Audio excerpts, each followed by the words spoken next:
I remember the shadows of those early days as if they were etched into my very soul, whispers from a time when the world was both simpler and infinitely more dangerous.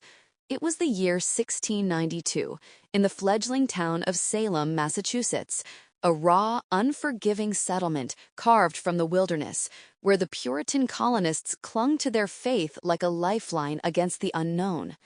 The air carried the sharp tang of pine smoke from hearth fires that never seemed to fully warm the bone-chilling winters, mingled with the earthy scent of salted soil from fields tilled by calloused hands. Nights were a symphony of unseen rustles in the dense woods that bordered our homes, the hoot of owls, the snap of twigs under deer hooves, or perhaps something more ethereal, spirits drawn to the fragile boundary between the mortal world and the beyond. This was no idyllic village. It was a pressure cooker of religious zeal, where every sermon from the pulpit hammered home the perils of sin, and the devil was believed to lurk in every unexplained misfortune. To understand the weight of what unfolded, you must grasp this.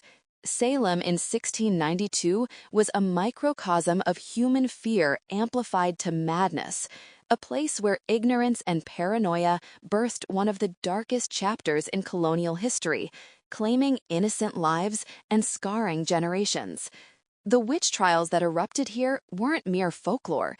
They were a real, brutal purge that executed 20 souls, imprisoned hundreds, and shattered families, all fueled by spectral evidence and coerced confessions. It was a time when a girl's fit or a neighbor's grudge could doom you, revealing the fragility of justice in a society gripped by superstition. I was Rebecca McPherson then, as I am now, though the world has spun through centuries since, leaving me unchanged while empires rose and fell. Born in 1665 to a family of quiet farmers on the outskirts of the village, our modest homestead a cluster of timber-framed buildings huddled against the wind-swept fields, I discovered my gift early, a spark that ignited when I was but a child of 7. It started innocently enough, a wilting flower in our garden, its petals drooping under the relentless summer sun, blooming anew under my tentative touch, vibrant and alive as if kissed by spring itself. Later, when my younger brother lay feverish and delirious from a swamp-borne illness that had claimed 2 neighbors already, I murmured an incantation over a cup of herbal tea, words passed down from my grandmother in hushed tones, watching as the flush faded from his cheeks and his breathing steadied. My mother, bless her hidden heart, recognized it in me immediately. She pulled me aside that night by the flickering light of our tallow candle, her eyes wide with a mix of pride and terror. "This is the ancient blood," she whispered, tracing a protective sigil on my palm with her finger. "It runs through our veins, from the old world across the sea, where our kin once walked freely with the elements. But here, child, it must remain buried, or it will be the noose around our necks." She herself harbored the gift, using it sparingly to ensure our crops yielded just enough to survive the harsh seasons or to quiet the storms that threatened our thatched roof. In teaching me, she instilled not just spells, but the profound responsibility of our craft. It was a force for harmony, a bridge to nature's hidden rhythms. Yet, in the wrong eyes, it could be twisted into evidence of demonic pacts. We were not the cackling hags of folklore. No, those tales spun by fearful men to justify their cruelties. My sisters, not of blood, but bound by the unbreakable threads of our shared craft, and I lived in the quiet crevices of society, our lives a delicate dance of concealment and quiet benevolence. There was Eliza Hawthorne, the healer, a widow in her 30s with kind eyes and steady hands, who tended to the sick in her modest cottage at the village edge. Her poultices, laced with spells gathered under the full moon's glow, were sought after by those the rudimentary doctors, armed only with leeches and prayer, had deemed lost causes. I recall one winter when the pox swept through like a vengeful wind, claiming children left and right. Eliza worked tirelessly, her remedies saving a dozen lives, though she attributed it all to God's mercy through nature's gifts to deflect suspicion. Then there was Margaret Goodwin, the seer, a sharp-witted woman of 40 with a gaze that seemed to pierce the veil of time. She read futures in the flicker of candle flames during secret gatherings, or in the patterns of scattered tea leaves, warning farmers of impending storms before the first clouds darkened the sky, allowing them to harvest crops that might otherwise rot in flooded fields. Her visions weren't frivolous, they were lifelines, preventing famines that could doom the entire community. And Sarah Proctor, the binder, a sturdy soul in her late 20s who wove protections into the very fabric of daily life.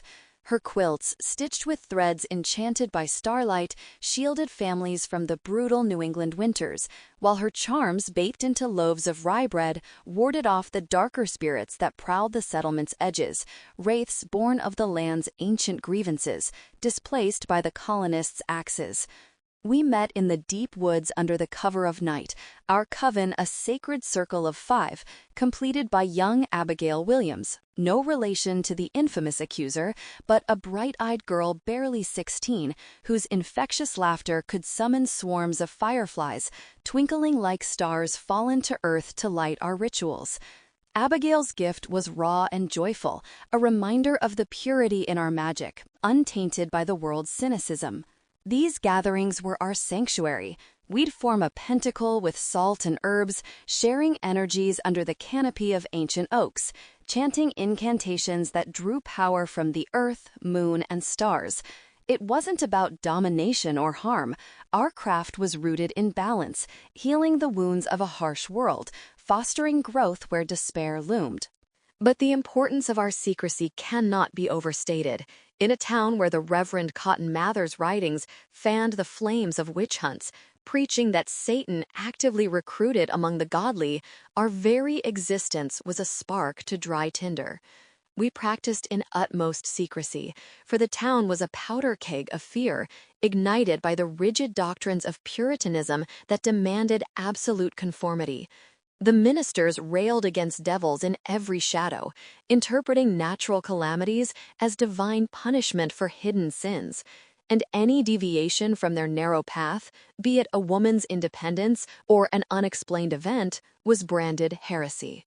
By day, I embodied the dutiful spinster, living alone after my parents' passing from a fever I couldn't save them from, weaving coarse cloth on my loom and baking hearty bread for the weekly market in the town square.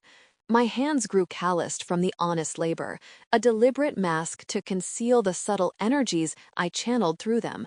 I'd slip beneficial herbs into neighbors' remedies, valerian root for restless sleep, infused with a whispered incantation to ward off nightmares born of guilt-ridden consciences, or mend a splintered fence with a binding spell that held firmer than any iron nail, ensuring livestock didn't stray into the perilous woods. My sisters mirrored this duality, Eliza as the respected midwife, her presence at births a quiet miracle, her touch ensuring the infant's first cries rang strong and vital, defying the high mortality that plagued our era. Margaret, as the fortune-teller cloaked as a prayerful advisor, offering divine insights during church gatherings that subtly guided decisions, like advising against a doomed voyage that would have claimed sailors in a squall. Sarah, mending garments with threads imbued with fate's resilience, her stitches mending not just cloth, but the frayed edges of lives teetering on hardship. In truth, we were the unsung guardians of Salem, helping the town in ways they never knew, easing their burdens while hiding our true selves to survive. Our magic averted disasters that could have unraveled the fragile community. A blight on the cornfields halted by a ritual circle, a well poisoned by foul spirits purified under moonlight. But this benevolence carried a profound irony. It sowed the seeds of our downfall. As the harsh winter of 1691-1692 gripped the land, crops failed despite our efforts, withered by unrelenting frosts that even our spells couldn't fully repel. Whispers grew among the villagers, paranoia festering like an untreated wound. Fingers pointed at outliers, the quarrelsome neighbor, the reclusive widow. Then tragedy struck. A child, little Betty Paris, daughter of the Reverend himself, fell ill with convulsions and hallucinations, her cries echoing through the meeting house. Soon others followed, girls twisting in fits, claiming spectral torments. Accusations flew like arrows in a skirmish, wild and indiscriminate, fueled by old grudges, land disputes, and the minister's fervent calls for purification. What began as isolated suspicions ballooned into a hysteria that would engulf us all, revealing the terrifying truth. In a world ruled by fear, even acts of kindness could be reframed as malevolence. This was the crucible's spark, the moment when innocence became evidence, and our hidden world teetered on the brink of annihilation, a catastrophe whose echoes would define my eternal vigil, reminding humanity of the perils when justice yields to terror. The hysteria erupted like a storm, swift and unrelenting, transforming our fragile community into a cauldron of suspicion and terror that would forever stain the annals of history. To truly comprehend the gravity of what unfolded, one must understand the Salem Witch Trials not as isolated acts of cruelty, but as a profound emblem of human frailty. A cascade of fear, religious extremism, and social upheaval that led to the wrongful execution of 20 innocents, the imprisonment of over 200, and the shattering of countless lives, serving as a cautionary tale that echoed through American jurisprudence and culture for centuries. It began in the bitter chill of late January 1692, when the girls, afflicted, they called them, though their torments were likely born of psychological strain, fungal poisons in the rye, or the oppressive weight of Puritan expectations, started twisting in inexplicable fits. Reverend Samuel Parris's own daughter, 9-year-old Betty, and his 11-year-old niece, Abigail Williams, were the first, convulsing on the floor of their home, barking like dogs, screaming of invisible pins piercing their flesh, and claiming spectral visions of witches tormenting them. Soon, other girls joined the chorus. Ann Putnam Jr., Mercy Lewis, Mary Warren, adolescents caught in a web of boredom, rebellion, and perhaps genuine hysteria, their accusations amplified by adults eager to purge perceived evil from their godly settlement. In a society where the boundary between the natural and supernatural was razor-thin, these fits were interpreted not as medical or emotional crises, but as irrefutable proof of satanic infiltration, fueling a panic that spread like wildfire through the village and beyond. The importance here cannot be overstated. This was no mere local squabble, but a microcosm of colonial anxieties, frontier hardships, Indian wars, smallpox outbreaks, and doctrinal disputes, all converging into a frenzy that exposed the dangers of spectral evidence, the testimony of invisible spirits in court, a practice later discredited and contributing to reforms in legal standards, emphasizing tangible proof over superstition. My coven was among the first targeted, our quiet acts of benevolence twisted into damning evidence by the girls' fevered claims and the villagers' simmering resentments. Sarah Proctor, our steadfast binder, was dragged from her humble thatched cottage at dawn on March 1st, accused of bewitching livestock after a neighbor's cows sickened inexplicably, though in truth it was likely ergot poisoning from tainted grain, the same mold that may have sparked the girls' hallucinations. They bound her wrists with coarse ropes that bit into her skin, parading her through the muddy streets to the meeting house for examination, where magistrates like John Hathorne grilled her relentlessly, demanding confessions to impossible crimes. She held firm at first, her voice steady as she denied any pact with the devil, but the pressure mounted. By June, after months in the dank, rat-infested jail where prisoners languished in chains, she was tried before the Court of Oyer and Terminer, a special tribunal convened by Governor William Phipps to handle the escalating cases. Spectral testimony sealed her fate. The girls writhed in court, claiming her apparition pinched and choked them. They hanged her on Gallows Hill, now known as Proctor's Ledge, a barren rise overlooking the town. on July 19th alongside others like Sarah Good and Elizabeth Howe. I stood hidden in the jeering crowd, my glamour spell veiling me like a shroud, watching as the noose tightened, her neck snapping like dry twigs underfoot, her body convulsing briefly before going limp. Her final gaze pierced through the illusion to meet mine, a silent plea to endure, to remember, carrying the weight of our shared craft into the void. Eliza Hawthorne followed swiftly, her healing gifts reframed as diabolical interference. Arrested in April amid the growing wave of accusations, by then over 30 had been jailed, she was confined to the Salem jail's dungeons, a fetid underground hell of stone walls slick with moisture, where the air reeked of unwashed bodies and despair. There, under torture, thumbscrews twisting her fingers, weights pressing upon her chest in the infamous peine forte et dure method used on the resolute, they broke her spirit, forcing a confession to pacts with the devil, admissions of flying on broomsticks and signing the Black Book, all fabrications born of pain and the promise of mercy. Her screams echoed through the jail's corridors, a haunting chorus that mingled with the moans of the afflicted, underscoring the trial's barbarity, not just executions, but a systematic erosion of humanity where innocence was no defense against coerced lies. She met the gallows in August, her once gentle hands now mangled, leaving behind a legacy of saved lives now overshadowed by the label of witch. Margaret Goodwin, our visionary seer, foresaw it all in fragmented dreams, the nooses, the crowds, the flames of judgment, but even her prescience could not outrun the mob. Accused in May of tormenting the girls with spectral visions, she was subjected to the swimming test, a cruel ordeal where suspects were bound and thrown into water. Sink and you're innocent, float and you're a witch, buoyed by satanic forces.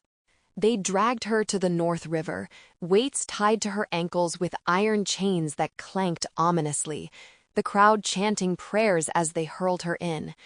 She thrashed briefly before the depths claimed her, bubbles rising like final gasps, her body later fished out as proof of guilt.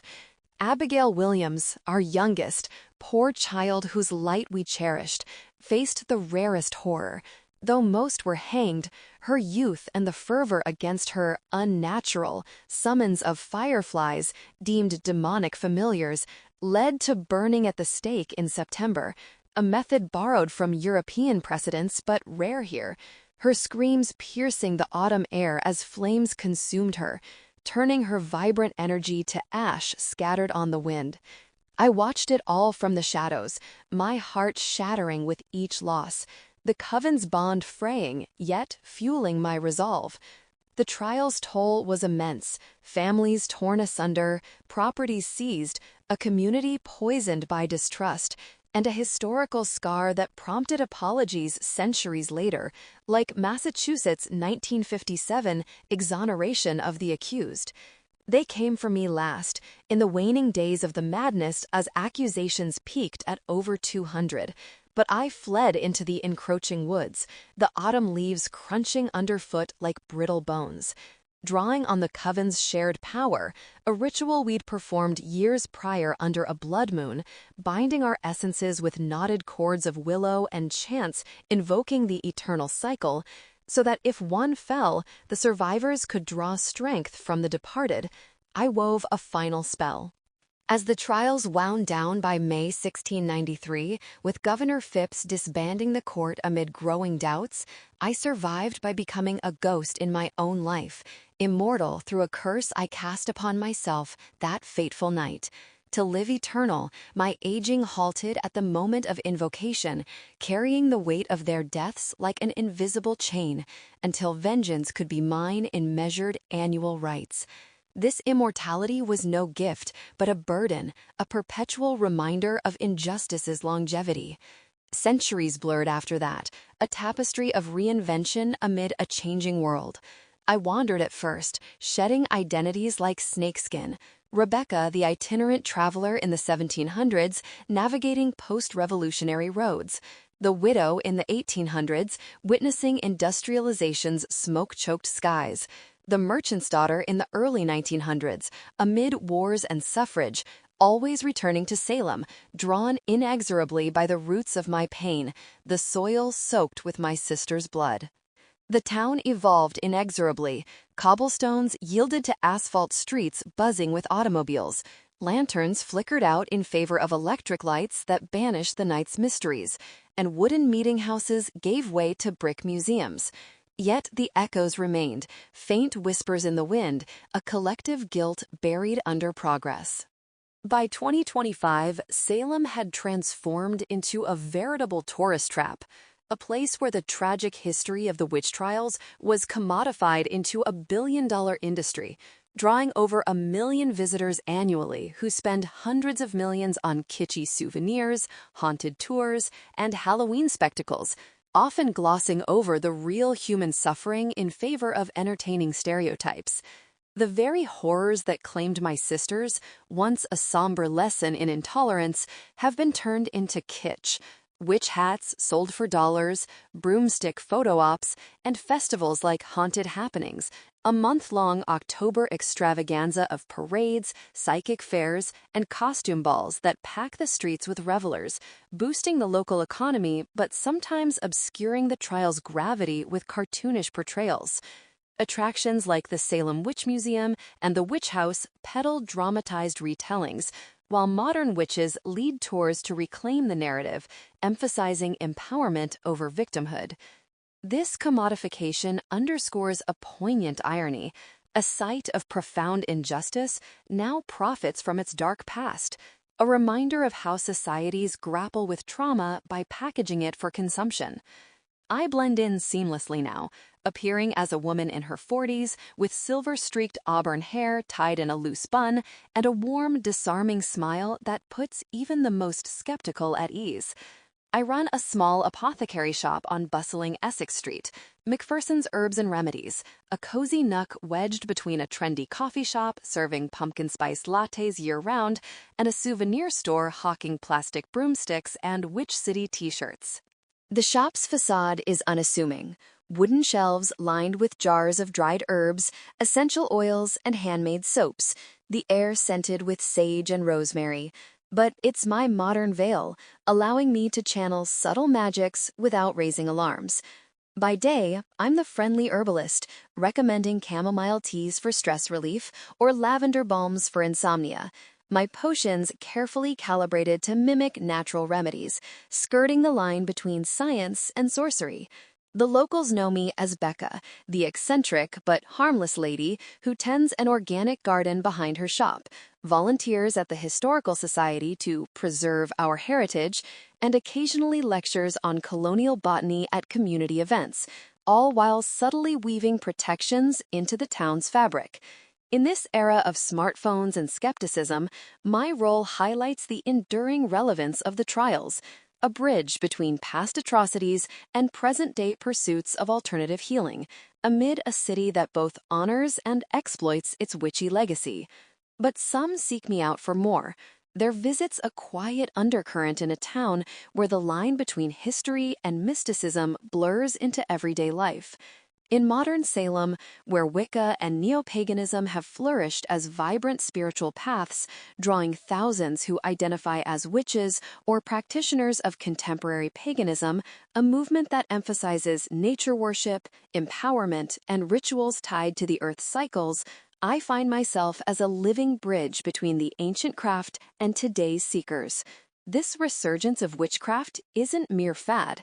It's one of the fastest-growing spiritual traditions in America, offering an alternative to mainstream religions by fostering personal agency, feminism, and a deep connection to the environment, especially in places like Salem, where the 1692 trials have been reclaimed as symbols of resilience rather than victimhood. They come quietly, after hours when the shop's sign flips to closed, drawn by whispers passed through generations, old family tales of that herbalist who knows things, or online forums buzzing about Salem's occult shops like Hex or Omen, where modern witches sell everything from crystals to spell kits. A young mother, her eyes rimmed with exhaustion from sleepless nights, arrives with her child battling a mysterious illness that baffles doctors, unresponsive to antibiotics or scans in a healthcare system where conventional medicine sometimes falls short, prompting about half of Americans to turn to complementary therapies like herbal remedies for relief. I brew a tea infused with Eliza's healing essence, chamomile and elderberry steeped under a subtle incantation, drawing on natural products that rank among the most popular alternative remedies in the U.S., used regularly for everything from immune support to chronic conditions. Watching the color return to the boy's cheeks as the potion works its quiet magic, I see the profound impact.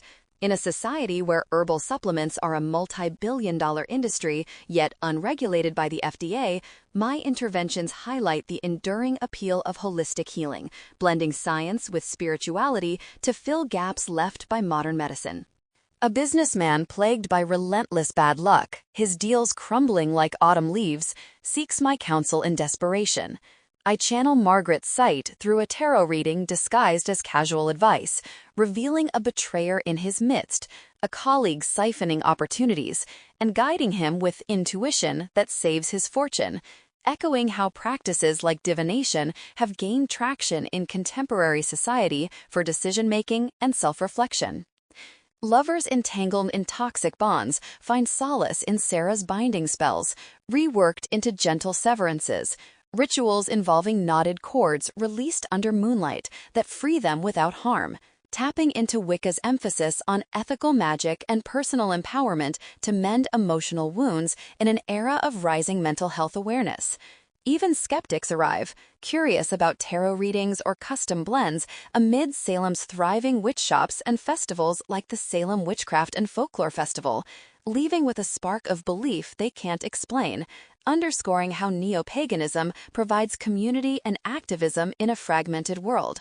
I charge modestly, never drawing attention, and the town thrives unknowingly on my quiet interventions, much like how alternative medicine's prevalence, used by up to 40% of U.S. adults, supports community well-being without fanfare. The police chief's wife once came for fertility aid, a blend of herbs and a whispered charm. Now their twins play in the parks I once roamed as a fugitive, a poignant reminder of how my craft, once persecuted, now subtly weaves into the fabric of everyday salvation.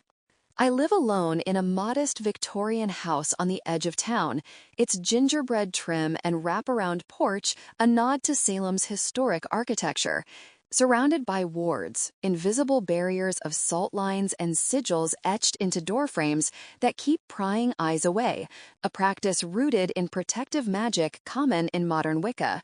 My days are routine, a deliberate camouflage in a city alive with witch walks and occult tours, tending my greenhouse, where mandrake roots hum softly under enchanted soil, their mythical screams silenced by spells, growing herbs that fuel both mundane sales and profound healings, walking my black cat, Shadow, who is more familiar than pet, a spirit companion aiding in rituals, much like familiars in pagan lore, sipping tea while scrolling news on my tablet, marveling at how the world has shrunk through technology, yet remained so blind to magic, even as events like the Fiber Witch Festival celebrate yarn and witchcraft in harmony.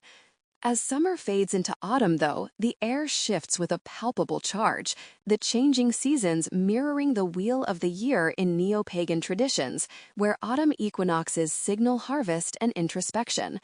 October approaches like an old friend, or foe, stirring the dormant powers within me, aligning with Samhain, the Wiccan Sabbat marking the end of the old year and the thinning of the veil between worlds, a time of ancestor honoring and heightened magic. It begins subtly, around the first of the month, a tingle in my veins as if the ghosts of my sisters awaken, their essences quickening in response to the lunar cycles and falling leaves. The leaves turn crimson, and with them, I feel Eliza's warmth flooding my hands, allowing me to heal deeper wounds that elude even advanced medicine. By mid-month, Margaret's visions sharpen my sight.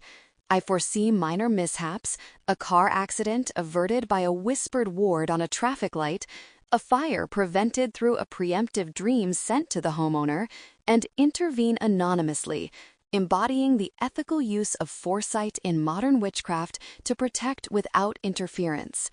Sarah's bindings strengthen my spells, weaving tighter protections around the vulnerable, and Abigail's youthful energy quickens my step, infusing me with vitality. It's the Coven's gift, or perhaps their curse.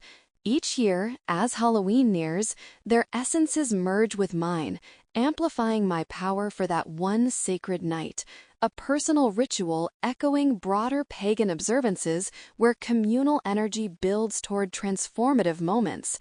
The town buzzes with excitement, decorations sprouting like weeds, pumpkins carved into jack-o'-lanterns on porches, fake cobwebs draping windows, unaware that the real witch walks among them, amid a festival that draws over 1 million visitors annually, boosting the economy by hundreds of millions through events like the Grand Parade, psychic fairs, and haunted tours.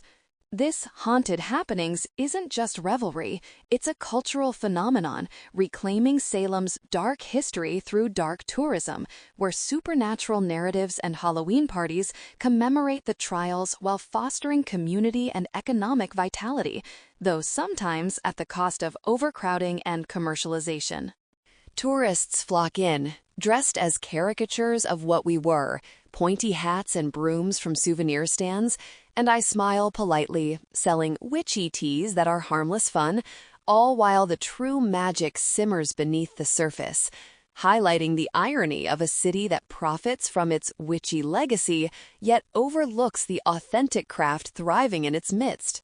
The build-up intensifies as the 31st draws near, the crisp autumn air thickening with anticipation, mirroring the ancient Celtic festival of Samhain, pronounced Samhain, which marks the end of the harvest season and the beginning of winter, a time when modern witches and neo-pagans believe the veil between the living and the dead thins, allowing spirits to cross over and facilitating rituals of remembrance, divination, and renewal that have evolved into today's Halloween traditions. In this sacred window, my dreams fill with vivid, unrelenting memories, the taut nooses swaying in the wind on Gallows Hill, the crackling flames devouring Abigail's young form, the gurgling, drowned gasps of Margaret as river waters claimed her, all fragments of the 1692 trial's brutality that underscore a profound historical lesson in mass hysteria, where fear of the unknown led to the destruction of communities and lives, a cautionary tale still relevant in an era of misinformation and division.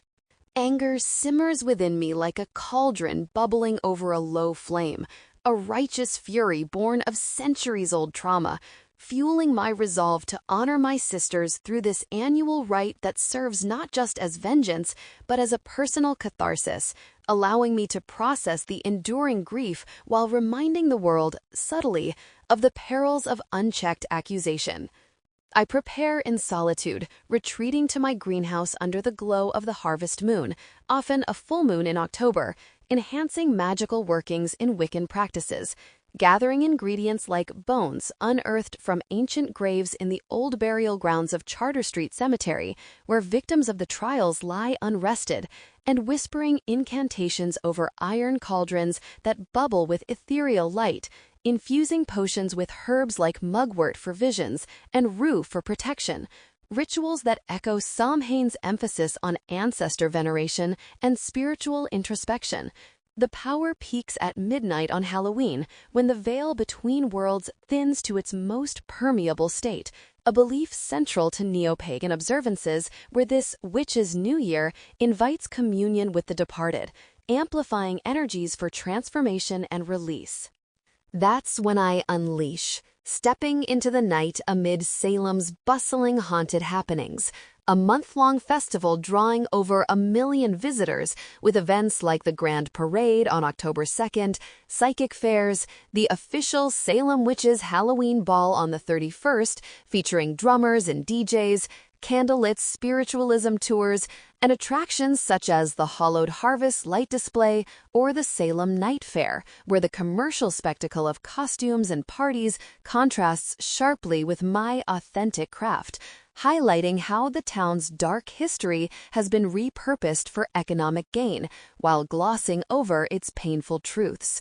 Not with outright destruction, for I've learned subtlety over centuries, understanding that true reckoning comes through psychological unease rather than physical harm, exploiting the human mind's vulnerability to the supernatural to evoke fear, anxiety, and reflection, effects that can manifest as heightened paranoia, sleep disturbances, or even a re-evaluation of one's beliefs about mortality and the unknown.